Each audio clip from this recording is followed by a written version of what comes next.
প্রিয় দর্শক, আমি প্রতিবারই বাংলাদেশের কিছু না কিছু রাজনৈতিক বিষয় নিয়ে আপনাদের সামনে কথা বলে থাকি। আর সেই কথা কতটুকু বাংলাদেশের ভবিষ্যতের জন্য দাঁড়াবে, ভবিষ্যতের জন্য ভালো হবে, সেটা আপনাদের কাছে বিবেক থাকবে। আর বিবেকের দ্বারাই আপনারা আমাকে সার্থক করবেন, সেটাই আমি জানি। আর যদি এরকম কোনো আমার কথার দ্বারা যদি কোনো বাংলাদেশের উপকৃত হই, তাহলেই আমি সার্থক হব, বা আপনাদের মনের মধ্যে যদি কোনো সুসাড়া দিতে পারি, সেটাই আমি সার্থক হব। তবে আজকের বিষয় হচ্ছেন সংসদ সদস্য এমপি পার্থ কে বাংলা ভিশনের ফোন লাইনে অনুষ্ঠানে একজন টেলিফোন দর্শক মহিলা জিজ্ঞাসা করেছিলেন, কি বাংলাদেশকে আপনারা আফগানিস্তান আর পাকিস্তানের মতো পরিণত করতে চান? বাংলা ভিশনের এই দর্শক প্রশ্ন করেছিলেন।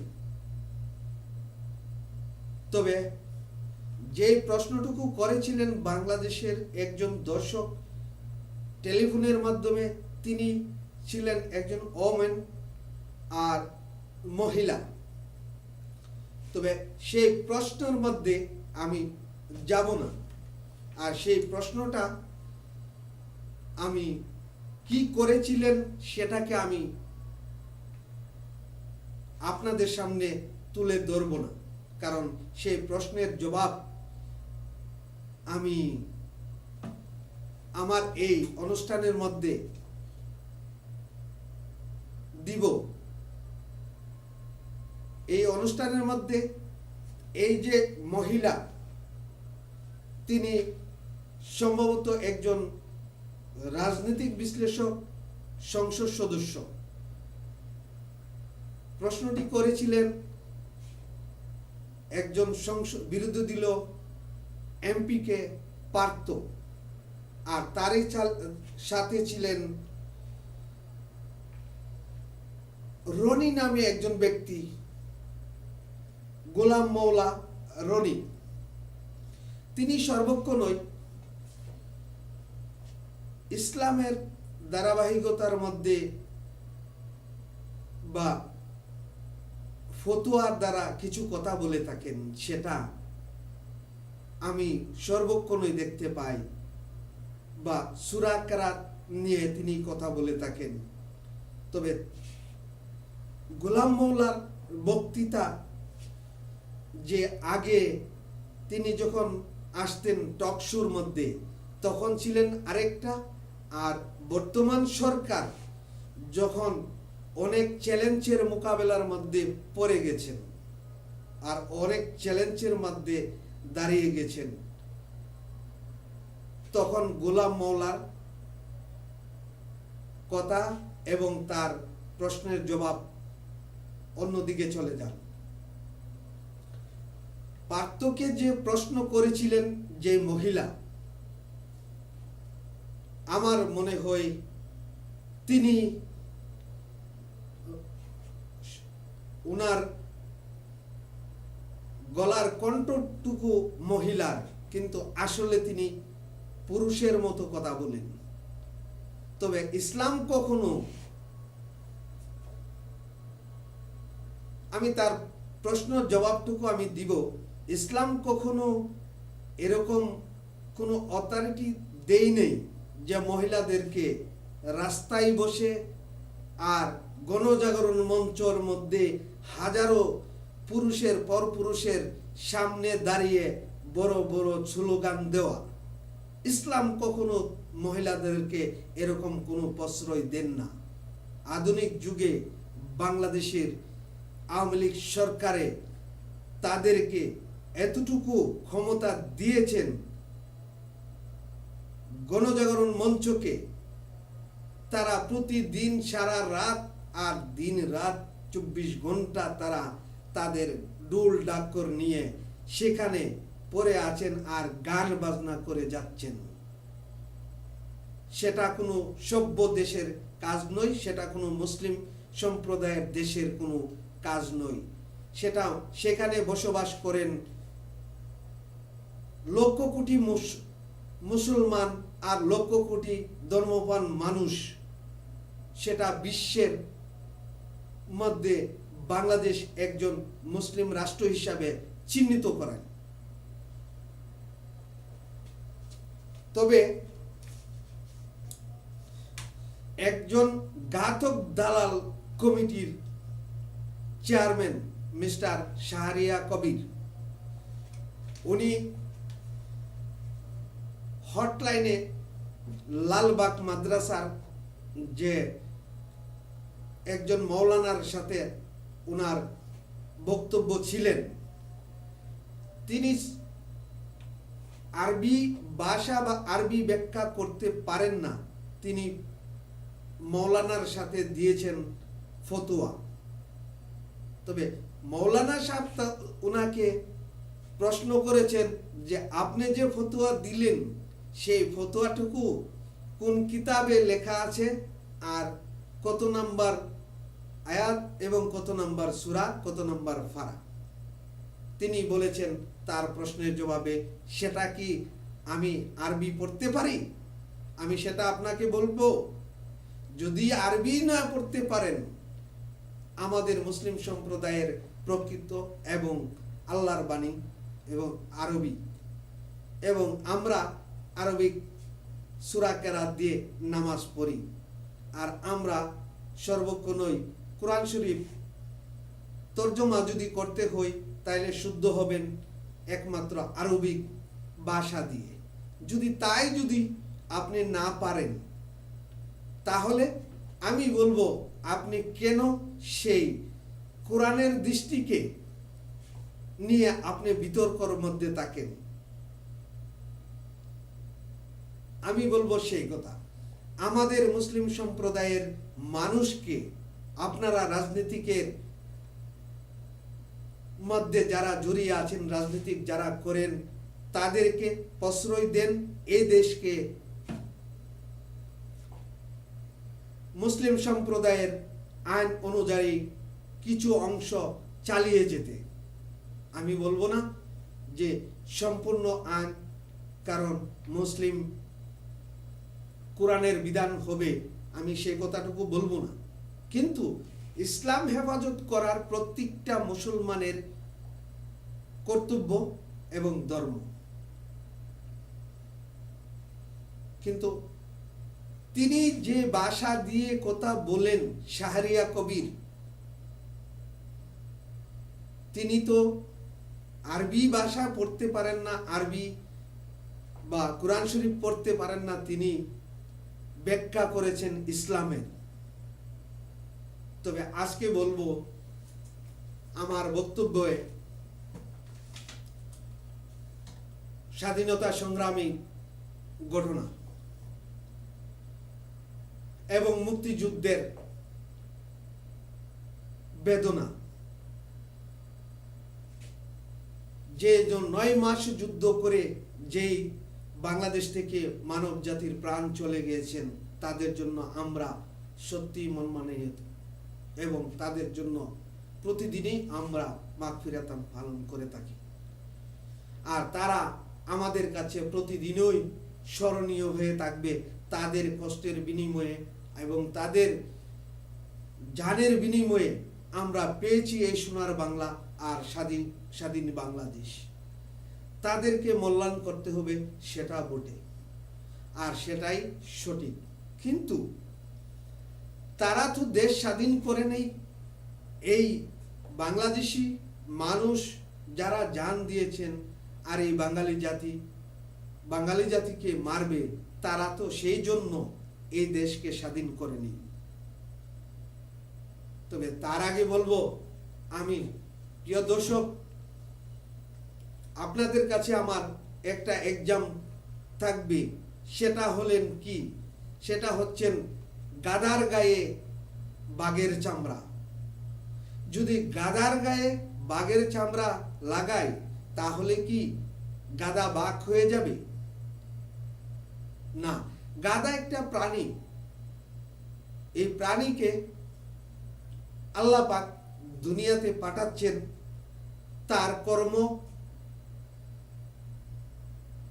যেটা আছেন মানুষের বোঝা তার পিঠের উপরে রেখে তিনি আগেকার জামানায় তাকে দিয়ে মানুষ কর্ম করাতেন। তাকে নাম দিয়ে হচ্ছে গাধা। বাংলা ভাষার মানুষরা তারা সেটাই বলে থাকেন গাধা। তবে এই গাধা প্রাণী কিন্তু তার উপরে যতই বোঝা দিয়ে থাকুক আর যতই ওজন দেখ, তিনি দাঁড়িয়ে শুধু এই কথাটুকুই মনে মনে ভেবে থাকেন, আমার উপরে কম ভার দিয়েছেন। আর যতটুকুই দিবেন আপনি, 2টি বস্তা দেন আর 3টি বস্তা দেন আর 4টি দেন 5টি দেন, যতক্ষণ তিনি দাঁড়িয়ে থাকবেন ততক্ষণ তিনি বলতেই থাকবেন এই গাধা আমার গায়ে আমার উপরে কম বোঝা দিচ্ছেন। তবে আজকে মুক্তিযুদ্ধের চেতনাকে অসম্মানিত করা হচ্ছেন এই গণজাগরণ মঞ্চই, যে মুক্তিযুদ্ধের সম্পর্কে বা এই মুক্তিযুদ্ধের সম্পদটুকু যে সম্মানিতভাবে বাংলাদেশের মধ্যে ছিলেন তাকে অসম্মানিত করা হচ্ছেন এই গণজাগরণ মঞ্চর মুখপাত্র ডক্টর ইমরান সরকার। তবে বাংলাদেশের মধ্যে বর্তমানে 2জন সরকার, একজন আওয়ামী লীগ সরকার আর একজন হচ্ছেন গণজাগরণের ইমরান সরকার। তিনি তার সাধ্য মোতাবেক তুলেছেন বাংলাদেশের পতাকা, আর তিনি তার সাধ্য মোতাবেকই তার সহকর্মী নিয়ে বাংলাদেশকে পরিচালনা করার জন্য চেষ্টা চালিয়ে যাচ্ছেন। তাই আমি বলবো, আজকে আমার এই অনুষ্ঠানে দর্শকের সামনে গাধার গায়ে বাঘের চামড়া, তার মিনিং হচ্ছেন যে বাঘ, বেঙ্গলি বাঘ বাংলাদেশকে স্বাধীন করেছিলেন, তাদের শক্তিকে অপক্রম করে তাদেরকে অসম্মানিত করা হচ্ছেন এই গণজাগরণ মঞ্চ থেকে। আর এই গণজাগরণ মঞ্চই শুধু বাংলাদেশের কলঙ্ক হিসাবে দাঁড়িয়ে আছেন। আর আমরা প্রবাস থেকে দেখতে পাই এই গণজাগরণ মঞ্চের মধ্যে নোংরা কাজ চলে যাচ্ছেন।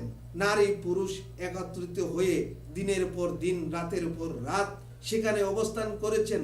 সেটা কি কোনো সভ্য দেশের কাজ নয়? বাংলাদেশ একটা গণতান্ত্রিক দেশ, আর বাংলাদেশ হচ্ছেন মুসলিম সম্প্রদায়ের মানুষ সেখানে বসবাস করেন। সেখানে সেই অনাচার হতে আর এই অপকর্ম করতে দেওয়া হবে না, হবে না, হবে না। সেটাই মুসলিম সম্প্রদায়ের মানুষের কাজ। যেখানে নোংরা আছে সেখানে মুসলিম সম্প্রদায়ের মানুষ সেটাকে পরিষ্কার করে দেয়। আমি সেই কথাটুকু বলতে চাই। আজকে মুক্তিযুদ্ধের চেতনার সম্পদটুকু নষ্ট করে দিয়েছেন, আর তার উপরে কলঙ্ক নিয়ে এসেছেন এই গণজাগরণ মঞ্চই। আর সেখান থেকে সূত্রপাতে আজকে বাংলাদেশের চতুর্দিকে আগুন দাউ দাউ করে জ্বলে উঠছেন। আর একটা প্রতিষ্ঠিত রাজনৈতিক দল, আমার কথার প্রেক্ষাপটে আমি সেটাই বলতে চাচ্ছি, বাংলাদেশের আওয়ামী লীগ হোক আর বিএনপি হোক, দুটাই দল আমাদের দেশে। আর আমাদের এই মানুষ, আমাদের এই বাঙালি জাতি, আমাদের এই ভাই, আমাদের এই বোন, তার মধ্যে তৃতীয় শক্তি আসতে পারে না। আমি বলবো সেই কথাটুকু। কিন্তু বাংলাদেশ সরকার এখন বর্তমানে হাজারো চ্যালেঞ্জের দিকে চলে গেছেন। শুধুমাত্র গণজাগরণ মঞ্চই কে প্রশ্রয় দেওয়াতে সরকার আজকে এই বিপর্যয় পড়ে গেছেন। কিন্তু গাদার গায়ে বাঘের চামড়া লাগিয়ে সরকার আজকে হাসতেছেন, আর সেখানে হারিয়ে যাচ্ছেন নিরীহ মানুষের জান মাল, গাড়ি, সরকারি রেল গাড়ি, সম্পূর্ণ ব্যবসা বাণিজ্য, দোকান, নিত্য নতুন রোজগারকারী যারা আছেন তাদের পেটের ভাত সম্পূর্ণ বন্ধ হয়ে যাচ্ছেন আজ এই বাংলাদেশের মাটি থেকে। সরকার কখন সেটাকে সমাধা দিবে আমরা প্রবাস থেকে বুঝতে পারি না, আর কোনো সুদৃষ্টি আকর্ষণ করতে পারছি না। সরকার সেই মোকাবেলা করেছেন, আর সেই মোকাবেলা থেকে কখন উদ্ধার হবেন সেটাও আমরা টেলিভিশনের মাধ্যমে বা কোনো খবরে আমরা পাচ্ছি না। যেখানে মুসলিম সম্প্রদায় মানুষ বসবাস করেন, আমাদের দুটি সরকার মুসলিম সম্প্রদায়ের, সেখানে কি করে এই গণজাগরণ মঞ্চের মধ্যে এই নারী পুরুষ একসাথে এই নোংরা কাজের সাথে জড়িয়ে গেছেন, তার থেকে বঞ্চিত হতে হবে এবং হেফাজতে ইসলামকে তাদের কাজ করতে দিতে বাধ্যতা হতে হবে। যেহেতু হেফাজতে ইসলাম আমাদের ধর্মীয় কাজের জন্য এগিয়ে আসে। যদি দেশে এরকম প্রত্যেক জায়গায় আর প্রতি মানুষই নিজেদের স্বার্থের জন্য এরকম কোনো কাজ করে যান, তাহলে সেখানে ইসলাম বা ইসলামিক ধর্মপ্রাণ মানুষ তারা তাদের সাড়া দিবেন এবং তারা আওয়াজ দিবেন, সেটা বটে। যেহেতু আমরা মুসলমান, আর মুসলিম এক শান্তিপ্রিয় ধর্ম, আর যে এই ধর্মের মধ্যে যত মানব জাতি জন্মগ্রহণ করেছেন তাদের জন্য তারা পৃথিবীর মধ্যে নিয়ে এসেছেন এক ভাগ্য। সেই ভাগ্যটুকু থেকে বঞ্চিত হবেন না, সেটা মুসলিম সম্প্রদায়ের কোনো কাজ নয় যে নারী পুরুষ একসাথে দাঁড়িয়ে এরকম কোনো কাজ করবেন, আর সেটা ইসলামে কখনো গ্রহণ করে নাই।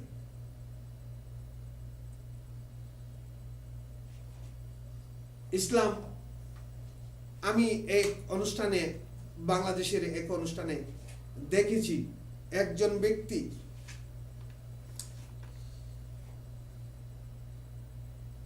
ব্যক্তি তিনি বাংলাদেশের এক অনুষ্ঠানের মধ্যে এসেছেন। আমার কাছে তারিখ এবং মানুষের যে ব্যক্তিটুকু এসেছিলেন অনুষ্ঠানে বা অনুষ্ঠানের সময় সূচি সম্পূর্ণ আমার কাছে লেখা থাকেন। তবে আমি কারো নাম নিয়ে কথা বলতে চাই না, আর কাউকে নাম নিয়ে কথা বললে সেখানে দেশে বিভ্রান্তি সৃষ্টি হবে, সেটার জন্য আমি কারো নাম নিতে চাই না। এক ব্যক্তি তিনি বলেছিলেন, বিএনপির একজন মুখপাত্র এবং সংসদ সদস্য, তিনি বলেছিলেন যে বাইতুল মুকাররমের গেট পর্যন্ত বন্ধ করে দিয়েছেন বর্তমান সরকার। ধর্মপ্রাণ মুসলমান যেন একত্রিত হয়ে গণজাগরণ মঞ্চের বিরুদ্ধে কোনো আন্দোলন না করতে পারে, সেই জন্য সরকার বাইতুল মুকাররমের দরজা বন্ধ করে দিয়েছেন।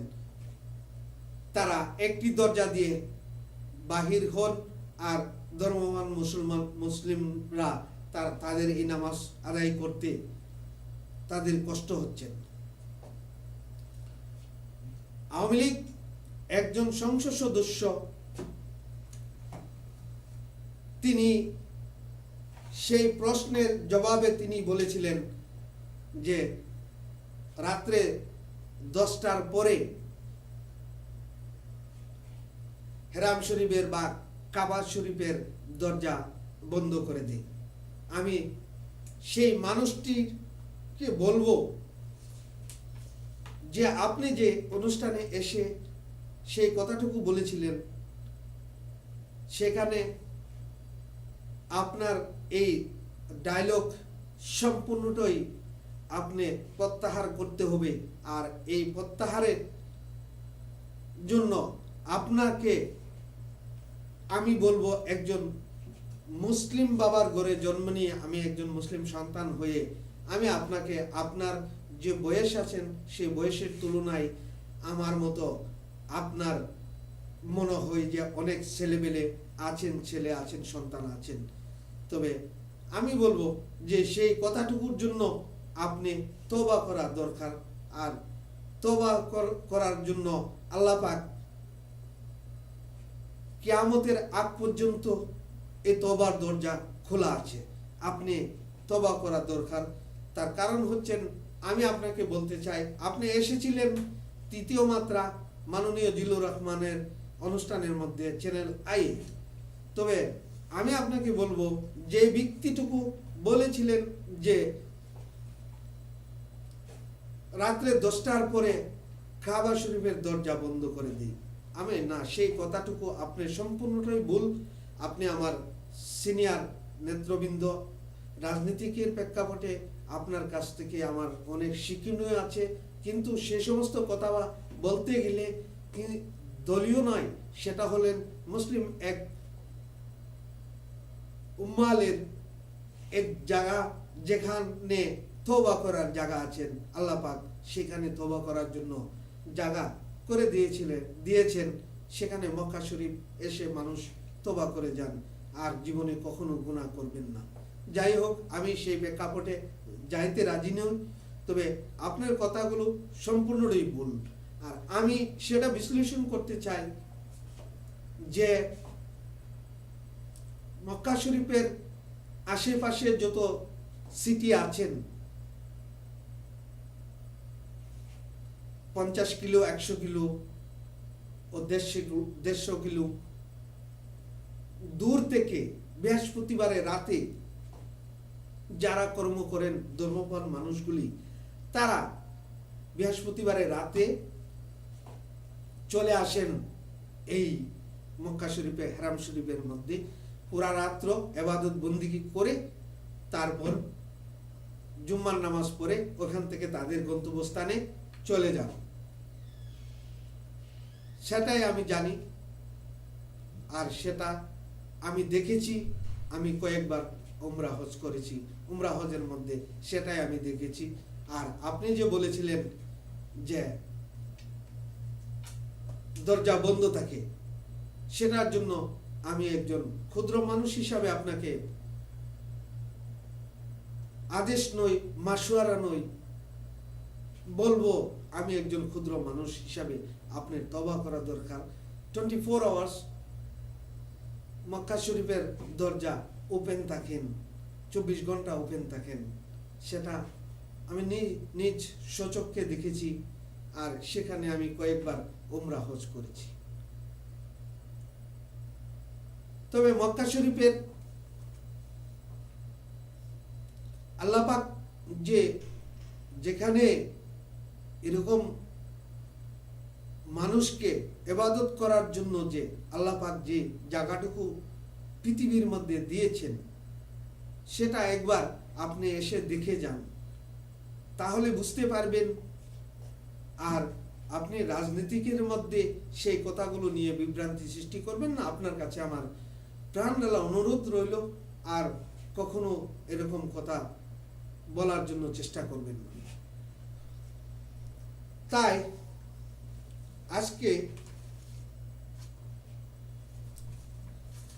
আমি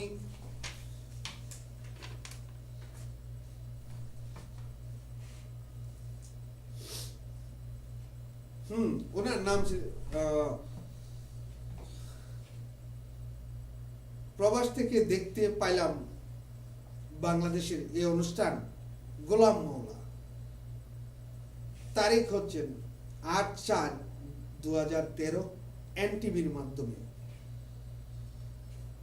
তো আসিফ নজরুল সাহেব বলেছিলেন ওনার বক্তব্য আলোচনার মাধ্যমে, আমরা কোথায় যাই, অনুষ্ঠানের এই সময় কোথায় যায়? আপনারা যদি বলেন একজন রাজনৈতিক প্রেক্ষাপটের লোক হয়ে আর বাংলাদেশের গণ্যমান্য ব্যক্তি হয়ে যে আমরা কোথায় যাইতেছি বাংলাদেশকে নিয়ে, তার প্রশ্নের জবাব হলেন সেটা যে আমরা কোথায় যাইতেছি না, আপনারা কোথায় নিতেছেন বাংলাদেশকে। আমি আপনাদেরকে বলবো, আপনারা কোথায় নিতেছেন বাংলাদেশকে, সেটাই আমি আপনাদের কাছ থেকে জানতে চাই যে আপনারা কোথায় নিতেছেন বাংলাদেশকে। আমি শৈশব থেকে প্রবাসে আমার জীবনযাত্রা যত কিছু আছেন সম্পূর্ণই আমি প্রবাসে, আর বাংলাদেশ মানুষের জন্য সর্বক্ষণই আমার ভালোবাসা থাকেন, আর আমি বাংলাদেশি মানুষকে অনেক ভালোবেসে থাকি, আর বাংলাদেশকেও ভালোবেসে থাকি। যেখানে নাকি আমার মা বাবা জন্ম নিয়েছেন, আমার আত্মীয় স্বজন সবাই এখানে আছেন, সেই দেশটিকে আমি অনেক আমার হৃদয় থেকে অনেক ভালোবাসি। তবে জনাব আসিফ নজরুল সাহেব, আপনি বলেছেন আমরা কোথায় যাইতেছি না, আমি বলবো আপনারা কোথায় বাংলাদেশকে নিতেছেন, সেই প্রশ্নটুকু আমি আপনাকে বলবো। আপনারা বাংলাদেশকে কোথায় নিতেছেন, আর বাংলাদেশের থেকে আর বাংলাদেশকে নিজের ঘরে আগুন লাগিয়েছেন, আর আপনি বলেছেন কোথায় যাইতেছি না, আপনারাই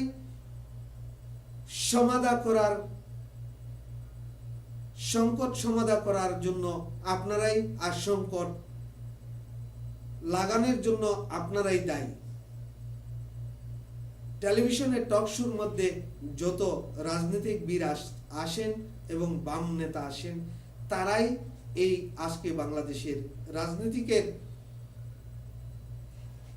এই পরিহাস তারাই ধরে এনেছেন। আজ পর্যন্ত আমি কোন টেলিভিশন টক শোর মধ্যে দেখতে পাই না বাংলাদেশের কোন রাজনীতিবিদ তারা গণজাগরণ মঞ্চকে ভেঙে দেওয়ার জন্য কোনো মানুষ প্রস্তাব রাখেনি আর প্রস্তাব দেননি। প্রথম যখন গণজাগরণ মঞ্চই উত্তোলন হলেন, সমাজের বহুত বড় বড় নেতা নেতৃবৃন্দ এবং সুর সঙ্গীত যারা করেন তারাও এসেছেন, বাংলাদেশের অনেক বড় বড় নেতা এসেছিলেন, সেখানে এসে তাদেরও ফেসটুকু সেখানে দেখাচ্ছেন, আমরা টেলিভিশনের মধ্যে দেখেছি। অনেক রকম অনেক কথাও বলেছিলেন, রাজাকারের বিচার চাই, রাজাকারের দৈরা দৈরা জবকর, রাজাকারে পাকিস্তান পাঠাই।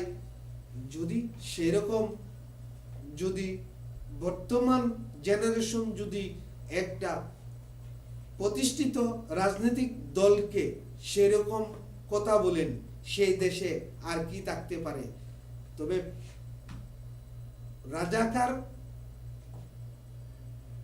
শব্দটুকু আর দৈরা দৈরা জবকর, সেই শব্দটুকুর জন্যই আজকে এই বাংলাদেশের পরিস্থিতি মোকাবেলা করতে হয়েছে বাংলাদেশ সরকার। জামাতে ইসলাম একটি প্রতিষ্ঠিত দল, তাকে বন্ধ করা যাবে না, আর তাদেরকে ধ্বংস করা যাবে না। তারা আমাদের এই দেশের মানুষ, আর আমাদের এই মধ্যে তারা বেঁচে আছেন। তারা মানব জাতি, তারা দানব জাতি না, তারা মানব জাতি। তাদেরকে দৈরা দৈরা জব কর, তুই রাজাকার, তুই রাজাকার, সেই শব্দটুকু এনেছেন বাংলাদেশের এই অরাজকতা। কিন্তু আমি বলবো সরকারের কর্তব্য ছিলেন, যখন গণজাগরণ মঞ্চই একদিন, দুদিন, 3 দিন হয়ে গেছেন, তাদেরকে সেখান থেকে বঞ্চিত করা। কিন্তু তার পরিপ্রেক্ষিত যাদেরকে রাজাকার বলে চিহ্ন করেছেন আর দৈরা দৈরা যুবকর তুই রাজাকার তাদেরও তো শরীরে রক্ত মাংস আছেন, তারা নৈরাজ্য তো সৃষ্টি করতে পারেন। আর আজকে তো সেটাই হয়েছেন, তারা নৈরাজ্য সৃষ্টি করেছেন। ধন্যবাদ দর্শক, আজকে আমার হাতে আর সময় নেই। আগামী পর্বে আপনাদেরকে জানাবো আমি আরো কিছু না কিছু সম্পর্কে, বাংলাদেশের রাজনৈতিক সম্পর্কে এবং বাংলাদেশের নিরীহ মানুষের সম্পর্কে কিছু না কিছু কথা বলবো। আমি শৈশব থেকে প্রবাসী সবকিছু, আর আমি বাংলাদেশের মানুষকে অনেক ভালোবাসি। বাংলাদেশ সরকার, যে কোনো সরকার আসুক তাকেও আমি ভালোবাসি, যে তাদেরকেও আমি ওয়েলকাম বলি, যে হ্যাঁ এসেছেন বাংলাদেশে একজন সরকার, আর গণতান্ত্রিক সরকার আমাদের দেশের জন্য শান্তি কামনা করে আনবেন। এই সরকার বাংলাদেশের উন্নত আনবেন যখন যে সরকার আসেন। কিন্তু আমি কোনো রাজনৈতিক বিষয়ের সাথে আমার কোনো জড়িয়ে থাকার কোনো কথা নয়, আর আমি কোনো রাজনৈতিক বিশ্লেষক নই, আর আমি কোনো রাজনীতি করিও না। আর আমার বাংলাদেশে নেই কোনো ঠিকানা, আমার কোনো নেই কোনো বৃত্ত শক্তি। আমি একজন সাধারণ মানুষ, আর সাধারণ মানুষ হিসাবে আমি যে বাংলাদেশের একজন নাগরিক হিসাবে আমার কাছে সেই দাবিটুকু নিয়ে বাংলাদেশের মানুষকে সেই কথাটুকু বলেছি। যদি আমার কথার মধ্যে কোনো ভুল ভ্রান্তি হয়ে থাকেন তাহলে ভুলের জন্য আমি ক্ষমার প্রার্থী। আর ক্ষমা হচ্ছেন রাব্বুল আলামিনের এক আদর্শ, যেই আদর্শ মানুষ ক্ষমা করেন তাহলে আল্লাহ পাক তাকে জান্নাতবাসী করেন। প্রিয় দর্শক, অনেক কথা হলো, আর আপনাদের কাছ থেকে আমার বিদায় নিতে হচ্ছেন, আমার সময় হাতে আর সময় নেই। আরো কথা হবে আরো কোনো না কোনো বিষয় নিয়ে। ধন্যবাদ দর্শক, আজকের জন্য সমাপ্তি। আমি আরমান খান। আমার সাথে যদি কোনো ধর্মবান মানুষ আর কোনো রাজনৈতিক মানুষ যদি আমাকে চান বা আমার সাথে কন্ট্যাক্ট করতে চান তাহলে অ্যাড করুন আপনার স্কাইবিতে arman.khan306। আমি আবার বলবো arman.khan306 স্কাইবিতে, আপনার স্কাইবি অ্যাকাউন্টে আমাকে অ্যাড করুন। আর আমাকে পেতে হলে আপনারা প্রতি বৃহস্পতিবার এবং শুক্রবার আমাকে কন্টিনিউ স্কাইবিতে অনলাইনে পেয়ে যাবেন। আর আমার সাথে শেয়ার করুন আপনাদের রাজনৈতিক বিষয়, আপনাদের সমস্যা নিয়ে আমার সাথে শেয়ার করুন। আর আমাকে শেয়ারের পাল্লায় রেখে যান, আমি আপনাদেরকে নিয়ে সমালোচনা করব। আর আপনাদের কাছ থেকে আমি নিব কিছু না কিছু আপনাদের মতামত এবং আপনাদের বুদ্ধি, আপনাদের জ্ঞান আমি শিখতে চাই, আমি জানতে চাই বাংলাদেশ সম্পর্কে। আর বাংলাদেশ সম্পর্কে আমার জানার দরকার, যেহেতু আমি আমার শৈশব থেকে ছোটবেলা থেকে আমি প্রবাসী। আর বাংলাদেশ সম্পর্কে আমাকে বোঝাতে হলে আমাকে অ্যাড করুন arman.khan306। তখন আমাকে প্রতি বৃহস্পতিবার এবং শুক্রবারে পেয়ে যাবেন স্কাইবি অনলাইনে। থ্যাংক ইউ, ধন্যবাদ, গুড নাইট।